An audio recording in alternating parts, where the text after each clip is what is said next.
Hey guys, welcome back. Today we are in the basement, concrete, and we need to install some tack strip. And I kind of want to show you how we do this. We got a different situation here. Usually in our area of the world, baseboard is put on prior to us installing carpet. Due to the fact with the craziness going on right now, the baseboard's not going to be here for a while. We had time to actually come do the install at this house, so homeowner just said go ahead and do it. The carpenter, who is the homeowner, was okay with it as well. So we're going to be putting tack strip. Kind of zoom around here a little, Chris, but we're going to do this whole thing. But I'm just going to show you on this wall how we would do this, knowing that there is going to be baseboard coming on. So the first thing that we would do is we find out how thick our baseboard is going to be, and then we look at the carpet. I know what carpet we're putting in. It's going to be a little bit thicker. I kind of want a 3/8 inch gully or gap between the baseboard and the tack strip. So we had some vinyl plank left over from yesterday and a little bit of hot glue, and you can make yourself a little jig. And what I like to do is just start on one end. Perfect, Chris. And all I'm doing is just kind of draw a line every so often, and that's where I'm going to want this tack strip to go. Of course, putting tack strip on concrete is kind of a pain in the butt, so the pieces might snake a little bit, but that's just normal. So this makes it real simple, especially for you guys that have like maybe some new installers or helpers. This is also something you can have them do just so they can get an idea of what, how far, even if you got baseboard here and you want them to go in, have them mark it out first. I know it takes a little bit longer, but always good to do it right the first time if you can. So we've got our marks down there. What I like to do next is, let's say I would actually, if we were doing this whole room, but for the sake of the video, we're just going to do this wall, I would mark everything and then go back with your tack strip. And I like to just be careful when you grab it. This stuff is sharp. And nothing fancy. Just kind of lay it out so when I start working, I don't have to get up and down too much. Well, I can zoom in over, come in closer, Chris. I bet they can't even see me from back there. So can they see that? Can you see that line on there? So again, what I would do is just bring your tack strip, and you can see my lines. I'm going to bring it right to my lines. Now this is newer concrete. It should be a little bit easier to go into, I hope. But it's just like anything. Sometimes it is. Sometimes it isn't.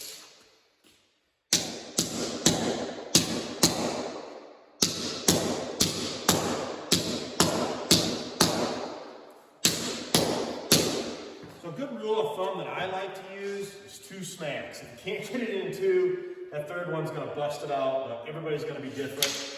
So what I would do is just go along and nail it in. Sometimes your nails are going to come out, but that's okay. Nice thing with that baseboard not being on there, I feel like I'm swinging just a little bit harder than I normally do. And this is a heck of a forearm workout too. Throw a couple more in here, and I've got another tool I'd like to show you guys. I don't use it as much. I don't know why. Personal preference, but it does work.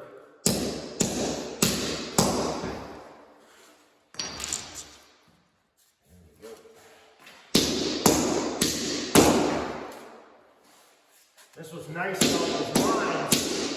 Jeez, I should put some safety buttons on. We got everything flying.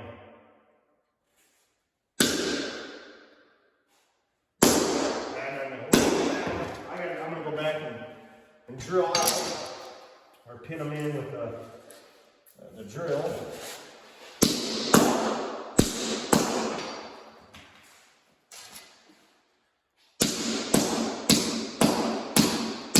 Since this is new construction, we will be, I already shot back the edges and scraped them. We all love that, don't we? Sometimes I would glue tack strip down, but I just gave up on it now because sheetrockers, painters, they always spray right there. So, not sure what this tool really, the official name is. I think it's a Taylor from Taylor Tools. I call it the Thunker. It kind of works like a post hole driver. And I think the reason I don't use it as much, I really feel it's just because I'm getting older. Up and down, so you got to put the piece in, kind of set it, but it'll set that tack strip, thunk it right in, I guess. That's the best way to put it. And it really does work good. You don't have to worry about, if you have a younger helper, you don't have to worry about him smashing into that baseboard.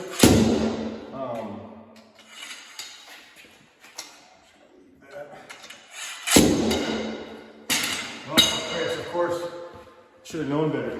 Tack strip cutter all the way down here.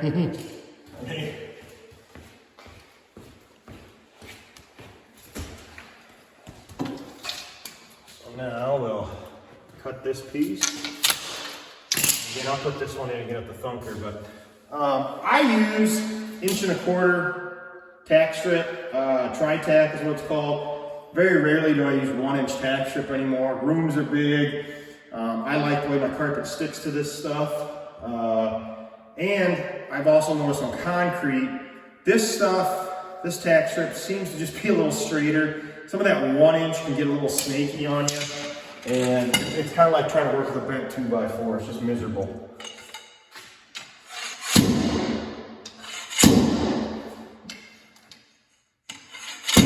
Again, this is what's nice about this. You're not having to smash it with a hand. It's yourself a heck of a workout.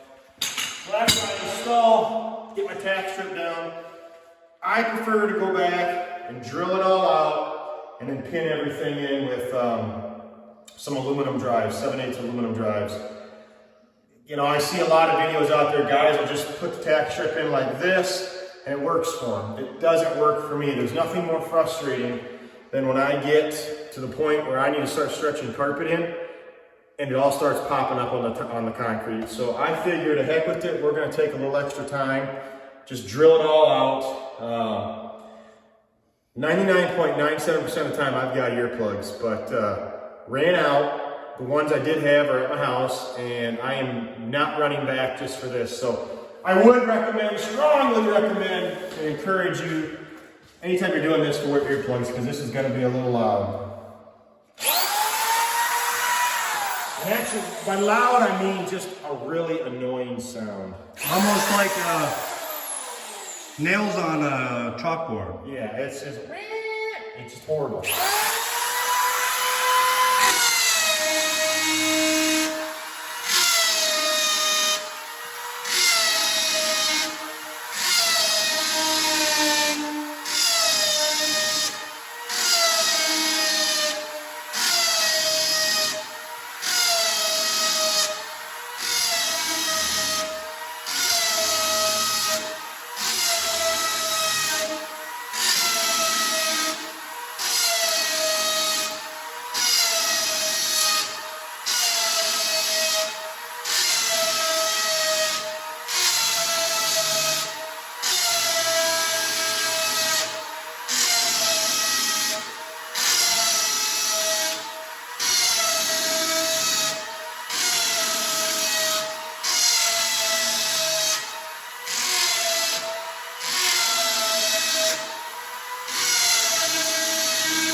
Of course, in new construction, we have one outlet down here.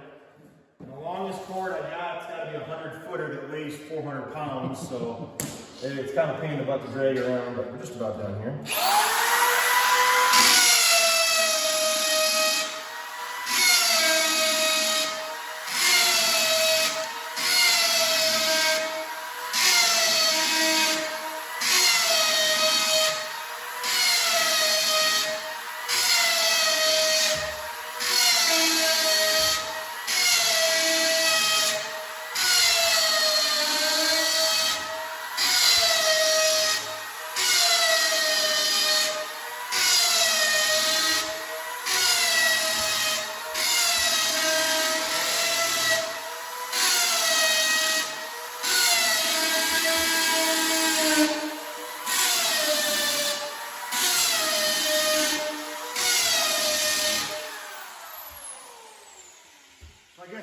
kind of forgot to explain why it's really important to leave that tack strip back from the baseboard. It's because carpet is not lifelong. These people are building a new home, they're a young couple. They're gonna replace this carpet at some time. They're putting a fancy decorative baseboard on, and I'm sure the husband, the homeowner, is not gonna wanna take that off once he puts that on. So, you know, just pretend my hand, I guess, is the baseboard. You know, this is our gully to tuck the carpet into. So when we come back to tear this carpet up, hopefully we get the call whenever to come tear carpet up. We pull it out, tack strip is still good, it's far enough away from the baseboard, and it's a win-win for everybody. So, go back with our 7/8 aluminum drives. I love these, and the reason is steel nails work too. The aluminum drives, I believe these are just a skosh longer than my hole. And so you get to a certain point when you smash this down, that last hit, it kind of expands the nail and it fills that hole in, really securing that tack strip down there. Now, unfortunately, where we live, you know, every spring somebody's basement gets flooded, and if you had your tack strip put in with aluminum drives and you got to tear it up because of water damage, you're going to be cussing and swearing. But I'd rather you have that problem than, again, the problem with me going to stretch in carpet and it's not, you know, it's not sticking. The tack strip's all popping up. So, you know, Chris, my helper, what he likes to do is he'll go through, and it's fine, doesn't matter how you do it. He'll fill in a bunch of these all at once.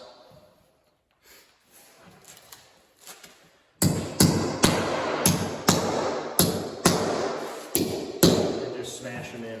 I don't know, let's try this one. See if we can get this on video, what I was talking about. So it goes in right about there is where it's tight.